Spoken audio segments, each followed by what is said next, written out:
नमस्कार दोस्तों, शिव पुराण की श्री रुद्र संहिता के दूसरे अध्याय में आपका बहुत बहुत स्वागत है। नारद जी की काम वासना। तो चलिए शुरू करते हैं। सुत जी बोले, हे ऋषियों, एक समय की बात है, ब्रह्मपुत्र नारद जी हिमालय पर्वत की एक गुफा में बहुत दिनों से तपस्या कर रहे थे। उन्होंने दृढ़तापूर्वक समाधि लगाई थी और तप करने लगे थे। उनके उग्र तप का समाचार पाकर देवराज इंद्र कांप उठे। उन्होंने सोचा कि नारद मुनि मेरे स्वर्गलोक के राज्य को छीनना चाहते हैं। यह ख्याल आते ही इंद्र ने उनकी तपस्या में विघ्न डालने की कोशिश की। उन्होंने कामदेव को बुलाया और कहने लगे, हे कामदेव, तुम मेरे परम मित्र एवं हितैषी हो। नारद हिमाचल पर्वत की गुफा में बैठकर तपस्या कर रहा है। कहीं ऐसा ना हो कि वह वरदान में ब्रह्मा जी से मेरा स्वर्ग का राज ही मांग बैठे। अतः तुम वहां जाकर उसका तप भंग कर दो। यह आज्ञा पाकर कामदेव वसंत को साथ ले बड़े गर्व से उस स्थान पर गए और अपनी सारी कलाएं रच डाली। कामदेव और वसंत के बहुत प्रयत्न करने पर भी नारद मुनि के मन में कोई विकार उत्पन्न नहीं हुआ। महादेव जी के अनुग्रह से उन दोनों का गर्व चूर्ण हो गया। ऐसा इसलिए हुआ क्योंकि महादेव जी की कृपा से नारद मुनि पर कामदेव का कोई प्रभाव नहीं पड़ता था। पहले उस आश्रम में भगवान शिव ने भी तपस्या की थी। उसी स्थान पर उन्होंने ऋषि मुनियों की तपस्या का नाश करने वाले कामदेव को भस्म कर डाला था। कामदेव को भस्म देखकर उनकी पत्नी रति ने बिलखते हुए भगवान शंकर से उन्हें जीवित करने की प्रार्थना की तथा सभी देवता भी शिवजी से प्रार्थना करने लगे।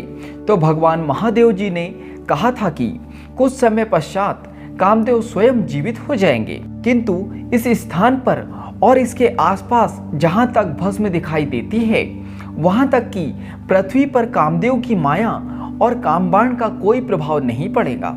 इस प्रकार उस स्थान से कामदेव लज्जित होकर वापस लौट आया। देवराज इंद्र ने जब यह सुना कि नारद जी पर कामदेव का कोई प्रभाव नहीं पड़ा, तो उन्होंने नारद जी की खूब प्रशंसा की। भगवान शिव की माया के कारण वे भूल गए थे कि शिव जी के श्राप के कारण उस स्थान पर कामदेव की माया नहीं चल सकती।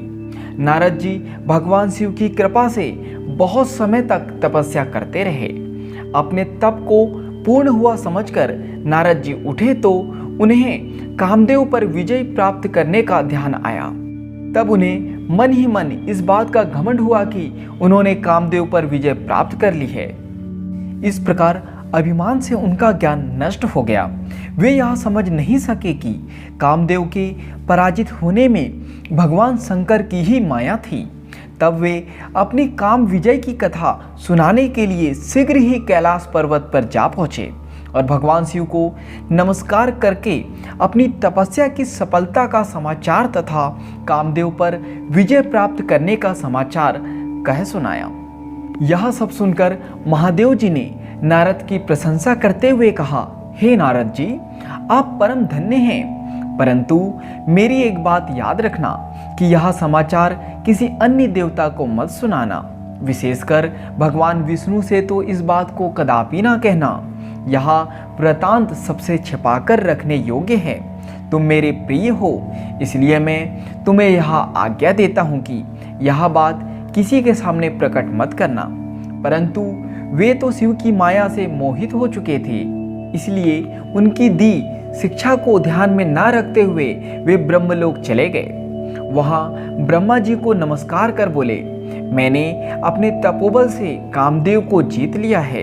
यह सुनकर ब्रह्मा जी ने भगवान शिव के चरणों का चिंतन करके सारा कारण जान लिया था तथा अपने पुत्र नारद को यह सब किसी और से कहने के लिए मना कर दिया।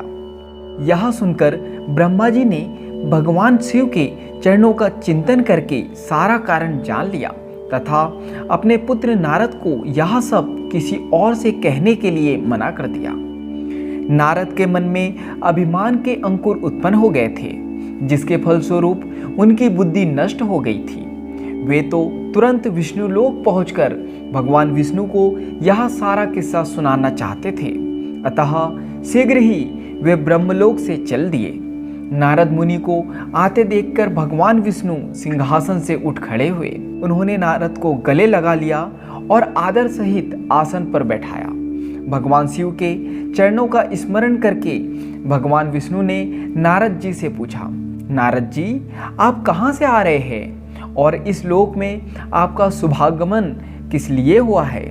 यह सुनकर नारद जी ने अहंकार सहित अपने तप के पूर्ण होने एवं कामदेव पर विजय प्राप्त करने का समस्त हाल उन्हें कह सुनाया। भगवान विष्णु काम के विजय के असली कारण को समझ चुके थे। वे नारद जी से बोले, हे नारद जी, आपकी कीर्ति एवं निर्मल बुद्धि धन्य है।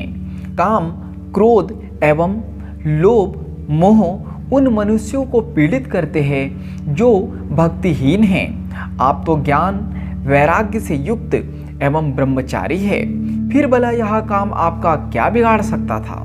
देवर्षि नारद बोले, हे भगवान, यह सब आपकी कृपा का ही फल है। आपकी कृपा के आगे कामदेव की क्या सामर्थ्य है जो मेरा कुछ बिगाड़ सके? मैं तो सदा ही निर्भय हूँ। इतना कहकर नारद जी विष्णु भगवान को नमस्कार कर वहां से चल दिए। तो यहाँ पर शिव पुराण की श्री रुद्र संहिता का दूसरा अध्याय समाप्त होता है। आज के लिए इतना ही। धन्यवाद।